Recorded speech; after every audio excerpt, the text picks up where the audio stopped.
It can seem a highly trivial subject to get so upset about, being rightly no more significant than who should open the door first or open a new jam jar first.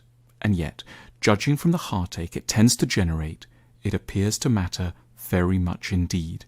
It's at the root of many affairs. It is the catalyst for vicious arguments and bitterness. The long-term future of small children can be decided by it, and couples routinely end up in therapy, or more often the divorce courts, because of it.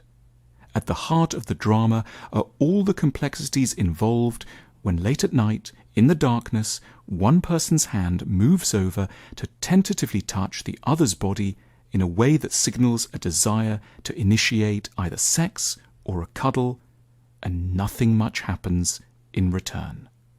This move ends up being so much more fraught than one might imagine because it has so little to do with making love. It is about knowing that we are wanted. The willingness to initiate sex can appear like the litmus test of whether one is appreciated within the relationship as a whole, and therefore whether a couple remains a going concern or not. For one person never to initiate, or else merely to respond half-heartedly to caresses, is tantamount to declaring that they cannot possibly love the person they are with. In truth, a lack of initiation or response can mean many things. It may, at points, simply be a sign of exhaustion after a long day of childcare or work at the office. Sometimes an untouched hand is just an untouched hand. The real problem in the ambiguous darkness of the bedroom is not a lack of reciprocation per se. It is the way that ambiguity is interpreted, the way that assumptions are formed without discussion and grave offences taken without the topic having first been aired. Beneath this lies a more pernicious problem still: shame. Unreciprocated touch becomes properly dangerous when it comes into contact with a high degree of self-suspicion or self-hatred on the part of the person who has dared to slide their hand across.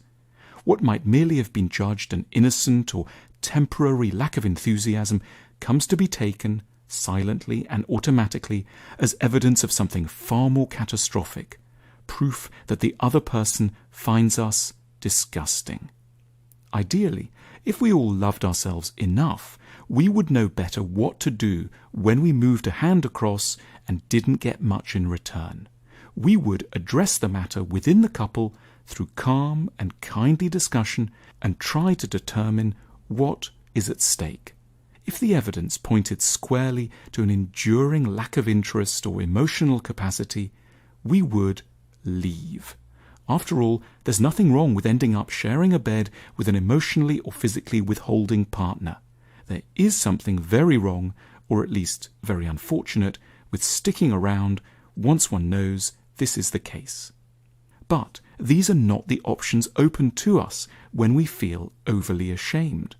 Our unresponsive partners reinforce pre-existing feelings of unacceptability that render us bitter, mute, and fragile.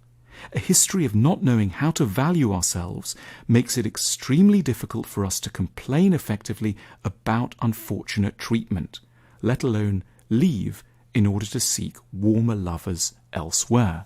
As self-hating lovers, we cannot say with the requisite calm and strategic patience that we feel rejected, that we need to be understood, and that we're looking for change.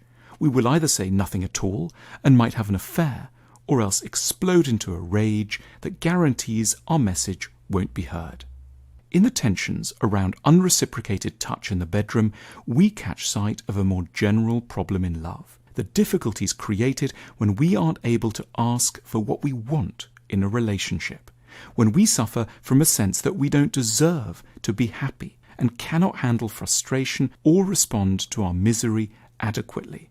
We should not leave the untouched hand for too long in the darkness.